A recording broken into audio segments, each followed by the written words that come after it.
Hello my dear friends, welcome back to my channel, and in today's video we are going to cover the chapter 4 of business study, which is planning. Okay, so in today's video we are going to cover only three topics, which is introduction, then meaning, and then features of planning.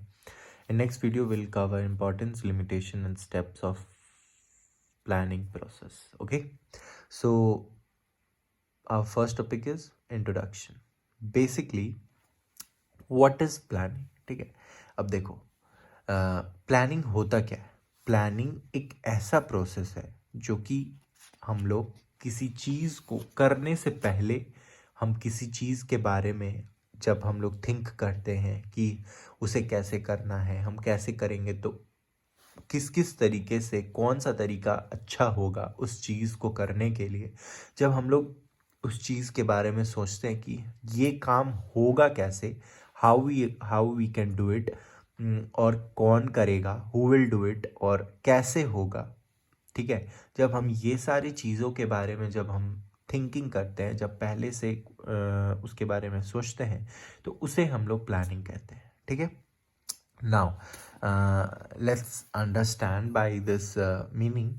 Okay, so what is planning? Basically, planning refers to the process of setting objectives for a given time period, formulating various courses of action to achieve them, and then selecting the best possible alternative for amongst the various courses of action available. ठीक है, तो यहाँ पे भी basically वही कहा जा रहा है कि प्लानिंग ऐसा प्रोसेस होता है जो ऑब्जेक्टिव सेट करता है कि उस टाइम पीरियड में हम कैसे उस चीज़ को करेंगे. ठीक है, फॉर्मुलेटिंग वेरी कोर्सेज, मतलब किस किस तरीके से वो, मतलब एक्शन, मतलब किस किस तरीके से वो काम को किया जाएगा ताकि हम अपने गोल को अचीव कर पाएंगे. And then selecting the best possible alternative from amongst the various courses, मतलब कौन सा तरीका सबसे अच्छा होगा उस काम को करने के लिए, उसे हम लोग प्लानिंग कहते हैं. ठीक है, तो basically planning is a primary, मतलब सबसे पहले अगर कोई बिजनेस को सेट करने जा रहे हैं तो प्लानिंग एक हमारा प्राइमरी फंक्शन है. ठीक है, ये क्वेश्चन आ सकता है एग्जाम में, इसलिए मैं बता रहा हूँ कि प्लानिंग जो है हमारा प्राइमरी फंक्शन है. सबसे पहले हमारा प्लानिंग होता है, then will go to the another process. उसका हमारा चैप्टर है, वो हम लोग बाद में will discuss in later on. But planning जो है हमारा एक प्राइमरी फंक्शन है. क्यों प्राइमरी फंक्शन है? क्योंकि अगर हमें कोई बिजनेस करना है, कुछ भी करना है, तो उस बिजनेस को करने के लिए सबसे पहले हम लोग प्लानिंग करते हैं कि वो बिजनेस होगा कैसे, उसमें कितना फंड लगेंगे, वो कहाँ होगा, कहाँ उसको कैसे कर रन किया जाएगा. ये सारा कुछ जब हम लोग एक साथ, मतलब पहले से सोचते हैं इस चीज़ के बारे में, तो बेसिकली उसे ही प्लानिंग कहते हैं. ठीक है, तो I hope you had understood the what is planning. ठीक है, now we'll move to the features of planning. ठीक है, our next topic is meaning of introduction and meaning of planning हमारा हो चुका है. now we'll move to the features of planning. ठीक है, okay, so our first feature is planning focus on achieving objective. ठीक है, अब देखो फीचर, ये प्लानिंग का फीचर क्यों है. ठीक है, प्लानिंग जो है हमारा फोकस्ड ऑन अचीविंग ऑब्जेक्टिव क्यों होता है. प्लानिंग हमारा जो गोल है, ठीक है, उस पे फोकस्ड होता है. ठीक है, क्यों फोकस्ड होता है? क्योंकि जब हम उस चीज़ के बारे में पहले से हम लोग प्लानिंग किए रहते हैं कि उस चीज़ को कैसे अचीव करेंगे. ठीक है, तो प्लानिंग उस चीज़ में, मतलब जो भी हमारा गोल है उस चीज़ में बहुत फोकस्ड रहता है. प्लानिंग के वजह से ही हम लोग उस चीज़ के बारे में फोकस्ड रहते हैं, ताकि उस चीज़ को हम लोग कैसे करेंगे उस चीज़ में हमारा प्लानिंग हेल्प करता है. तो बेसिकली यहाँ पे planning focused on achieving objective, तो इसका मतलब ये होता है कि प्लानिंग के वजह से हम लोग जो हमारा मेन ऑब्जेक्टिव होता है उस पर हम लोग फोकस्ड रहते हैं. ठीक है, कि उसे कैसे कैसे किया जाएगा. ठीक है, now second topic is primary is planning is a primary function of management. अब देखो प्राइमरी, वही जो हमने पहले बताया कि प्राइमरी फंक्शन क्यों होता है. प्राइमरी फंक्शन इसलिए होता है क्योंकि अगर हम कोई भी हमें बिजनेस को सेट करना है, तो सबसे पहला चीज़ क्या होता है? सबसे पहला चीज़ होता है प्लानिंग. ठीक है, प्लानिंग सबसे पहला चीज़ होता है, इसलिए उसे प्राइमरी फंक्शन कहा जाता है, क्योंकि without planning you can't do it anything. ठीक है, अगर प्लानिंग ही नहीं रहेगा कि बिजनेस कहाँ सेट होगा, बिजनेस को कैसे रन किया जाएगा, कौन रन करेगा, कैसे कहाँ से फंडिंग आएगा, कहाँ पे ये होगा, तो वो जब वो चीज़ के बारे में प्लानिंग ही नहीं रहेगा तो फिर वो अपना मतलब वो एक मतलब वो किसी काम का नहीं है, वो फ्लॉप हो जाएगा, वो बिजनेस ही फ्लॉप हो जाएगा। ठीक है, without planning nothing is going to be done. Okay, now our third topic is planning is a pervasive का मतलब क्या होता है कि प्लानिंग रिक्वायर्ड होता है ऑल लेवल ऑफ डिपार्टमेंट। ठीक है, जैसे कि प्लानिंग हर जगह मतलब प्लानिंग जो है हर तरीके के जो डिपार्टमेंट हो तो उसमें वर्क करता है। ठीक है, प्लानिंग हर जगह ज़रूरत होता है, जैसे कि पहली बात कि it exclude the function of top management of. देखो, यहाँ पे ये बताया जा रहा है कि प्लानिंग हर जगह पे एप्लीकेबल होता है, जैसे कि टॉप लेवल से लेके लोअर लेवल तक। ठीक है, प्लानिंग अगर टॉप लेवल प्लान अच्छे से नहीं करेगा तो वो मतलब बेसिकली यहाँ पे ये कहा जा रहा है कि टॉप लेवल को भी प्लानिंग का ज़रूरत होता है, मिडिल लेवल को भी प्लानिंग का ज़रूरत होता है, और लोअर लेवल को भी प्लानिंग का ज़रूरत होता है। क्यों? क्योंकि वो लोग अपने अपने लेवल पे जो भी काम कर रहे हैं उसको उस काम को करने का एक अलग अलग ऑल्टरनेटिव होता है। तो बेसिकली यहाँ पे प्लानिंग का वो मतलब है कि प्लानिंग इज परवेसिव, मतलब प्लानिंग हर जगह एप्लीकेबल होता है। ठीक है, now planning is a continuous का मतलब ये है कि प्लानिंग कभी भी एंड नहीं होता है। ठीक है, जैसे कि आप समझ लो you are a student of class 10th। ठीक है, 10th के बाद पहले आप प्लान किए कि 10th पास करेंगे, उसके बाद हम 12th में इस कॉलेज में इस स्कूल में एडमिशन लेंगे। जब वो तुम्हारा गोल अचीव हो गया तो फिर उसके बाद तुम कॉलेज के बारे में सोचने लगे, कॉलेज के बाद तुम अपना जॉब के बारे में सोचने लगे। तो बेसिकली यहाँ ये बताया जा रहा है कि planning is a continuous process, planning कभी रुकता नहीं है, वो हमेशा चलते रहता है। वैसे ही एक ऑर्गेनाइजेशन है तो उसका पहले कुछ और गोल होगा, फिर वो जब अचीव हो जाएगा तो फिर उसके बाद कोई और टारगेट होगा। तो basically planning is a continuous process. Planning is a futuristic का मतलब ये होता है कि प्लानिंग हमारे जो फ्यूचर में हम क्या करने वाले हैं उसके बारे में हम लोग पहले से डिसाइड कर लेते हैं। ठीक है, प्लानिंग के थ्रू हम लोग उस चीज़ को एनालाइज कर लेते हैं कि हाँ हम लोग फ्यूचर में क्या क्या करने वाले हैं, तो बेसिकली किस तरीके से काम करने वाले हैं। तो बेसिकली प्लानिंग हमारा फ्यूचरिस्टिक होता है, मतलब फ्यूचर के बारे में हम लोग प्लानिंग के थ्रू हम लोग अज्यूम कर पाते हैं कि फ्यूचर में हम लोग क्या क्या करेंगे और कैसे कैसे करेंगे। ठीक है, now planning involves decision making. Planning एक डिसीजन मेकिंग को इन्वॉल्व करता है। ऑफ कोर्स प्लानिंग में अच्छा खासा डिसीजन मेकिंग इन्वॉल्व होता है। ठीक है, कि हम लोग प्लानिंग में क्या होता है ना कि जैसे अब कोई बिजनेस ऑर्गेनाइजेशन का मैनेजर है। ठीक है, तो वो ऑफ कोर्स डिसीजन किए बिना वो अपना बिजनेस को सेट नहीं करेगा, उसको हर कुछ के बारे में डिसीजन करना पड़ेगा कि वो कैसे कहाँ बिजनेस सेट करेगा, कहाँ रन करेगा, कैसे एडवर्टाइजमेंट करेगा, क्या करेगा ताकि उसका बिजनेस का गोल अच्छे से अचीव हो पाए। तो basically planning is a decision making. ठीक है, प्लानिंग में एक अच्छा खासा डिसीजन मेकिंग का बहुत ज़रूरी होता है। प्लानिंग मेंटल एक्सरसाइज क्यों? प्लानिंग देखो बेसिकली हर कोई नहीं कर सकता है। ठीक है, प्लानिंग में एक अच्छा खासा इंटेलेक्चुअल का ज़रूरत एक्सपीरियंस्ड पर्सन का होना बहुत ज़रूरी होता है। तो बेसिकली जब अब वो एक्सपीरियंस पर्सन नहीं होगा तो अच्छे तरीके से प्लानिंग नहीं कर पाएगा। ठीक है, अच्छे तरीके से एक वे नहीं ढूंढ पाएगा उस चीज़ को करने के लिए। ठीक है, तो बेसिकली यहाँ पे वही बताया जा रहा है, planning is a mental exercise. क्योंकि मेंटल एक्सरसाइज इसलिए होता है क्योंकि प्लानिंग हर कोई के बस का बात नहीं है। ठीक है, अच्छा प्लानिंग करना। ठीक है, now we have importance of planning. ठीक है, now in importance of planning we have totally 6 importance of planning. ठीक है, तो पहला इंपॉर्टेंस हमारा क्या है? Planning provides direction. ठीक है, प्लानिंग जो है हमारा वो एक डायरेक्शन प्रोवाइड करता है कि हमें किस किस मतलब क्या चीज़ करना है और कैसे करना है। ठीक है, मतलब एक पाथ बना देता है हमें उस चीज़ को करने के लिए कैसे करना है। ठीक है, हम लोग पहले से उस चीज़ के बारे में सोच लेते हैं कि इस चीज़ को ऐसे ऐसे करेंगे तो हमारा जो गोल है ईजिली अचीव हो जाएगा। ठीक है, तो बेसिकली प्लानिंग जो है प्रोवाइड्स डायरेक्शन। ठीक है, now we have planning reduce the risk of uncertainty, ठीक है।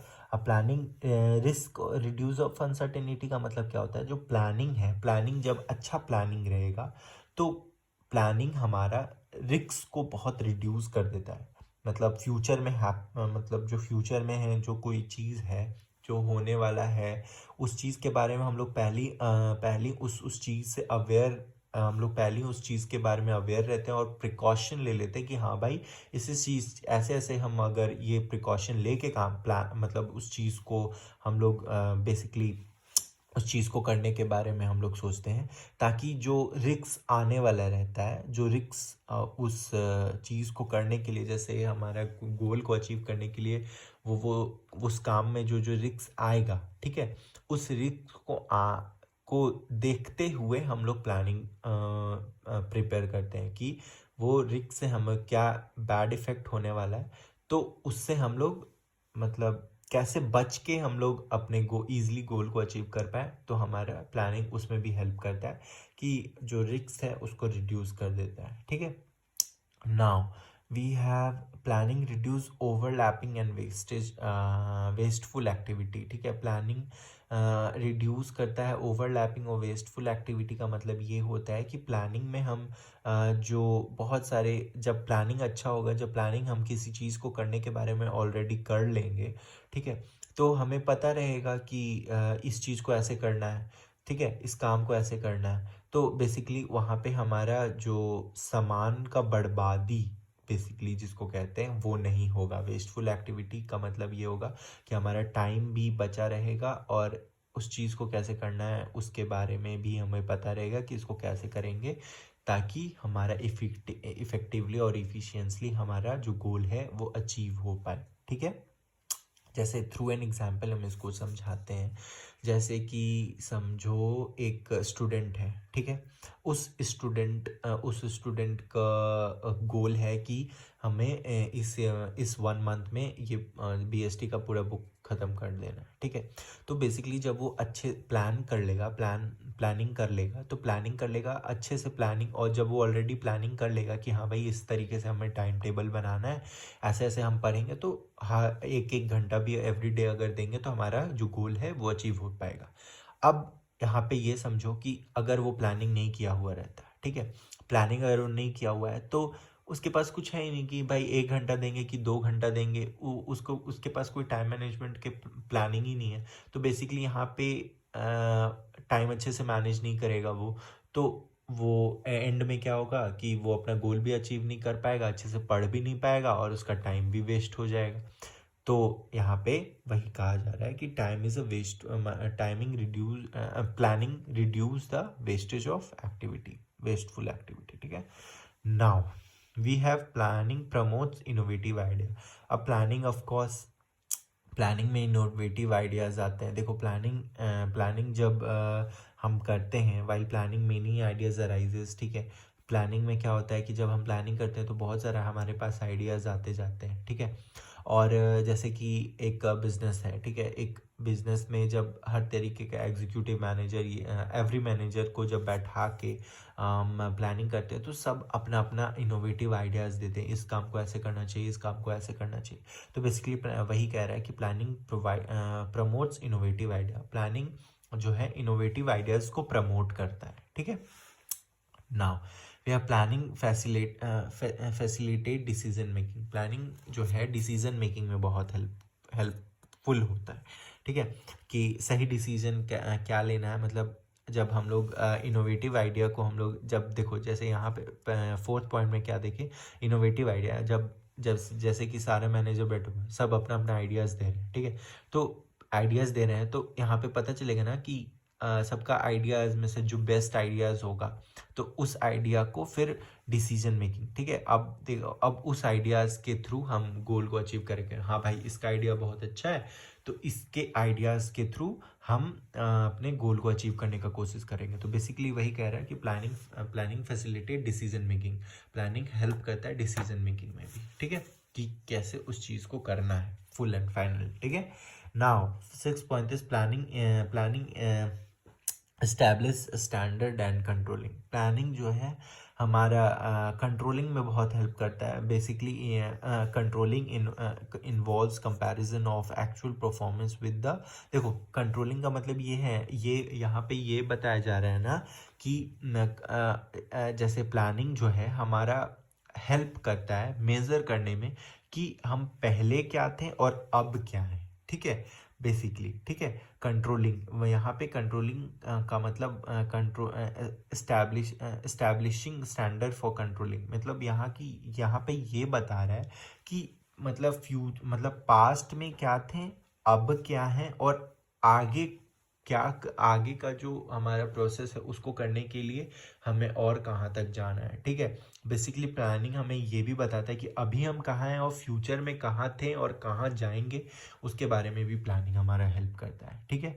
तो इसका पॉइंट हम बता दे रहे हैं क्योंकि ये थोड़ा ट्रिकी होगा आई थिंक तुम लोग को समझने में। तो बेसिकली यहाँ पे देखो, planning provides the standard against which the actual performance evaluating, मतलब पहला पॉइंट में ये बता रहा है कि प्लानिंग हमें बताता है कि हम कहाँ पर हैं, ठीक है। मतलब जैसे थ्रू एन एग्जाम्पल इसे समझो, ठीक है। जैसे एक कोई स्टूडेंट है, ठीक है, उसे एक स्टूडेंट है तो उसका जो मार्क्स है वो 80, उसको गोल था कि 99% मार्क्स आए, लेकिन उसका मार्क्स आया 88%। तो बेसिकली अब वो क्या करेगा, अब वो प्लानिंग के थ्रू ये दिखेगा कि वो कैसे मेहनत करेगा कि वो 99% मार्क्स ला पाए, ठीक है।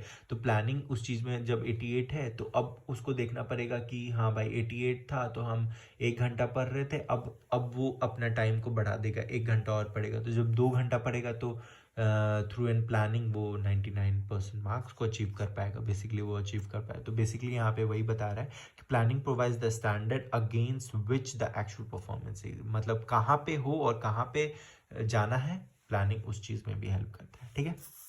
Now, by comparing actual performance with the standard, manager can know whether they have actually been able to attain the goal or not, ठीक है। यहाँ पे ये बता रहा है कि by comparing actual performance, जो मैनेजर है वो देख पाता है कि वेदर वो अपना एक्चुअल परफॉर्मेंस का गोल, एक्चुअल जो परफॉर्मेंस उसका हो रहा है उससे वो अपना गोल को अचीव कर भी पा रहा है कि नहीं, ठीक है। Now last point is, in case of any adverse deviation the management can take remediable measures to improve the result, ठीक है। अब the nature of corrective action requires depends upon the extent of derivation from the standard. अब देखो यहाँ पे ये बताया जा रहा है कि यहाँ पे अगर जैसे यहाँ तो देखा कि कहाँ पर है और कहाँ पे उसे जाना है, ठीक है। अब अगर वो उसके प्रॉब्लम में वही जो हम तुमको बताएं कि वो स्टूडेंट जो है वो कैसे अपना देखेगा कि उसके वो गोल को अचीव कर पाए, अगर उसका मार्क्स उतना नहीं आ पाए, तो यहाँ पे वही बता रहे हैं कि मैनेजर अगर वो अपना काम को अच्छे से नहीं कर पा रहा है, ठीक है, तो नहीं उसका गोल अचीव हो पा रहा है, तो वो देखेगा कि अब उसको क्या क्या करना है, किस तरीके से वो प्लानिंग में चेंजेस करेगा कि ताकि वो गोल को अचीव कर पाए। That's all for this video guys. मैं ज़्यादा से ज़्यादा कोशिश करता हूँ कि इन शॉर्ट वीडियो हम तुम लोगों को एक्सप्लेन कर पाएँ कि एक्सप्लेन कर पाएँ ज़्यादा से ज़्यादा टॉपिक। सो बेसिकली अगर तुम लोगों को इस वीडियो में कोई भी प्रॉब्लम हो तो you can comment me, because with comment हमें तो समझ में आता है कि हमने कैसे वीडियो बनाया है, ठीक है। So that's all for this video guys. In this video we had completed introduction, meaning, features and importance, and in another video we'll cover limitation steps in planning process and types of plans. Okay, so that's all for this video guys. Thank you and have a good day. Thank you.